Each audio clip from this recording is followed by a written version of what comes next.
Hello दोस्तों, नमस्ते, प्रणाम, स्वागत है आपका हमारे यूट्यूब चैनल श्रेया लोकगीत में। तो दोस्तों, एक बहुत ही प्यारा कजरी का गीत लेके प्रस्तुत है आपके सामने। गीत अच्छा लगे तो लाइक कर दीजिएगा और चैनल पर नए तो सब्सक्राइब भी कर लीजिएगा। चलिए गीत शुरू करते हैं। हो कत बाटी मोर जियर ना जरावा पिया, झगड़ा ना मचावा पिया ना। कत बाटी जियर ना जरावा पिया, झगड़ा ना मचावा पिया ना। कई के अइला तू कमाई, रुपया एको ना देखाइल।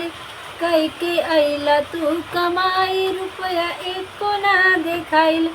झूठे बतिया तू हमसे ना बनावा पिया, झगड़ा ना मचावा पिया ना। झूठे बतिया तू हमसे ना बनावा पिया, झगड़ा ना मचावा पिया ना। हो कत बाटी मोर जियर ना जरावा पिया, झगड़ा ना मचावा पिया ना। बार बार कहीं बात कहना मान तू हमार, बार बार कहीं बात कहना माना तू हमार। तनी थोड़े में खर्चा चलावा पिया, झगड़ा ना मचावा पिया ना।